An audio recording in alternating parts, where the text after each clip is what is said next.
exponent rules. So exponent rules are, the math is easy, remembering what to do when is the big deal.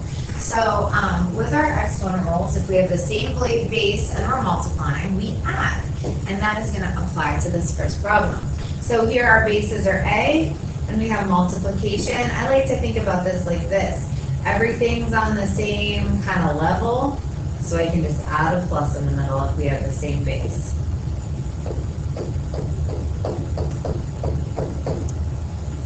My like terms there are 1 and 3. So I have a to the 4x plus 4. Done. That's it. For number 9, this is power to a power. With power to a power, we multiply. I really suggest if you're having trouble remembering what to do when, just add these little notes in. It'll help your kind of brain process the information in a different way instead of just doing the math steps. So here I have 4 to the negative 2, so that is 4 times negative 2. So that gives me x to the negative 8.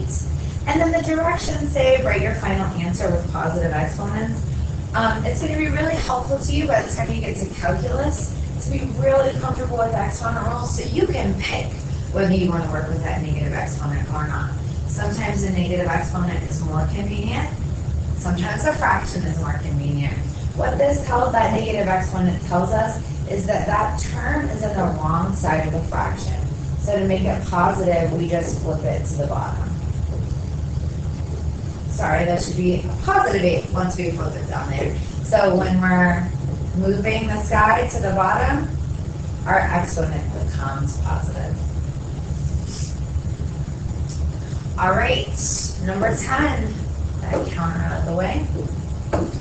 This is more power to a power. Don't be freaked out by the fraction. We're going to roll with it. So what I'm going to do is I'm going to bring this power in on every term. And what I started doing this year with this is the first thing I do is recopy whatever's inside the parentheses. So I have x to the 4th on top. I have x to the 1st and y to the 6th. And then bring that 1/3 in on everything. And I think doing it in that order kind of helps you remember to stick that 1/3 as make it an exponent on every term instead of just maybe the top of the fraction. Okay, now we're going to do some more math. So 4 times 1/3, that's just x to the 4/3.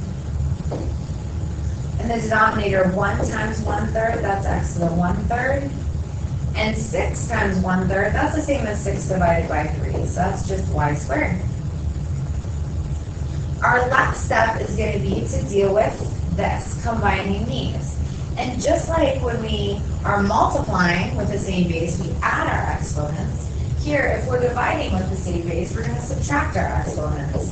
So this part is going to look like this. 4/3 minus 1/3, that common denominator is built in. So that's going to give me x, 4 minus 1 is 3. So that's just x to the 1st. So it's kind of scrap work that I did off to the side to deal with that x term.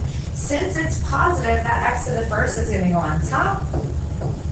And we have y squared hanging out on the bottom waiting for us. So there's our final answer there, x over y squared.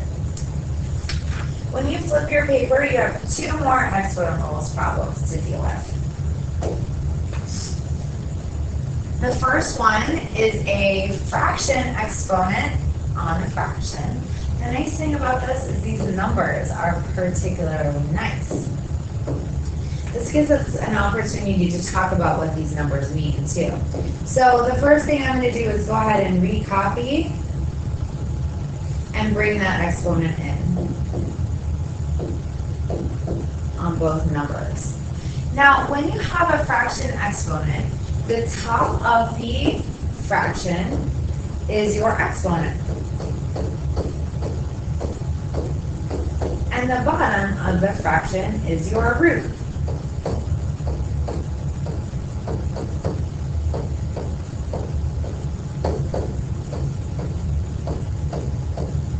And it doesn't matter what order you do these in. So here's what I like to do. I like to do the root first, because I would rather work with smaller numbers instead of bigger ones.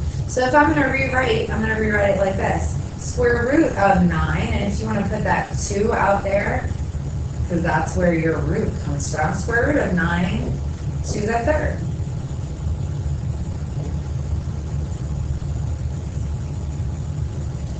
Square root of 8 to the third. And this is going to get a little messy, so hang in there and just do the baby steps. The baby steps will get you through. The numerator is pretty nice. Square root of 9 is 3. Don't forget we're cubing it. 3 cubed is 27. Nice. So the numerator we're done with for right now. The denominator, square root of 8, so 8 we can break down into square root of 4 and square root of 2. So 4, square root of 4 is 2, and we still have that radical 2. And now we're going to cube them. And we can cube these separately. So we can do 2 cubed and the square root of 2 cubed. So 2 cubed is 8. If I do 3 square root of 2's,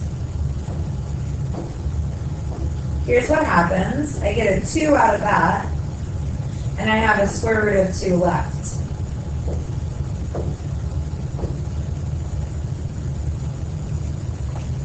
Not so bad. We're getting there. Okay. So, here's where we are. 27 over 8 times 2 is 16, square root of 2. And now our last step is to rationalize, and we will be doing this under the radical operations section as well. So to rationalize, we, in this situation, since we just have a single square root on the bottom and we have multiplication, we're going to move that square root of 2 up by making it our fancy one. So square root of 2 over square root of 2. That doesn't change the value of our fraction, it just brings it nicer for us. So the numerator is 27 times square root of 2. The denominator, I still have that 16 down there. And then radical 2 times radical 2 is just 2.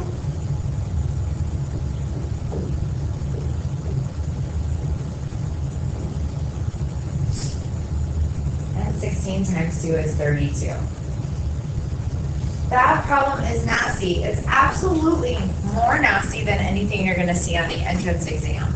But I also want you to, the precision piece of this work is really important. Being able to work through this stuff, being able to work through kind of easier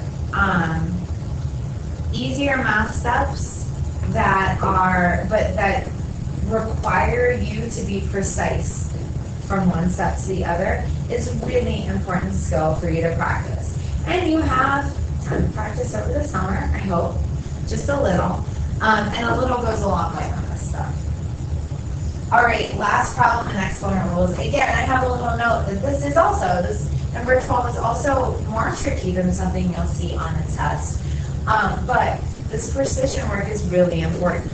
It's really, really frustrating for you if you get to pre-calc and you can do the pre-calc, but the Exponent Rules problems are an issue for you. Or if you're feeling great about what we're doing in pre-calc, but the last 5 steps of the problem where you're just dealing with algebra is where you're going to make a mistake.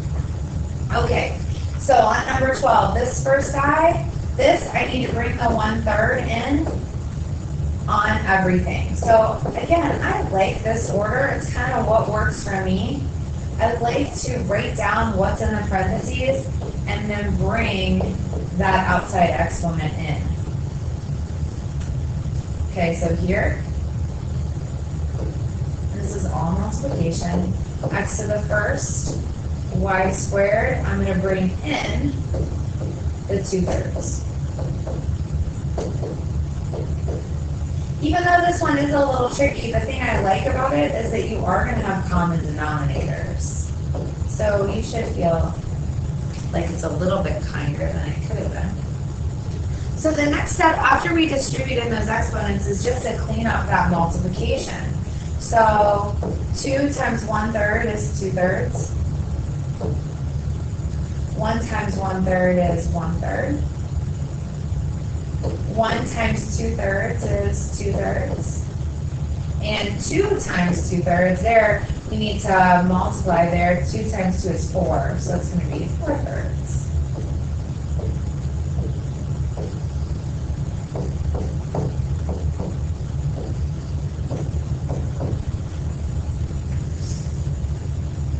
All right, the next thing I'm going to do is add my exponents on top where I have the same base. So I have the same base on my x's, so I'm going to go ahead and put those next to each other.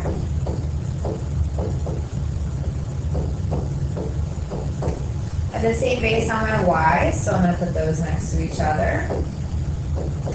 And if you want to skip that step and just add, that's fine. I think that's what I did on my work. The packet or on the practice test key that I posted. Okay, and now we're going to add. So recopy and now add your exponents. So same base and you're multiplying, you add. Same base and you're multiplying, you add. The denominator is just waiting for us to be ready to handle it. 2/3 plus 2/3 is 4/3. 1/3 plus 4/3 is 5/3. I guess I should write my base first. Now that looks like a negative, so I'm going to get rid of that. Awesome.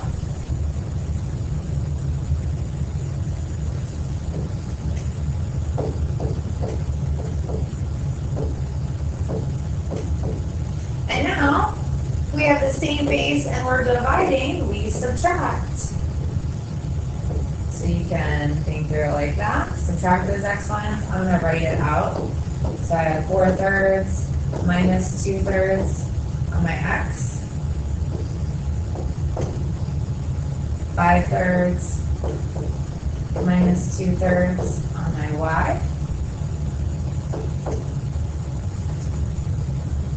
And that's going to give us the final answer.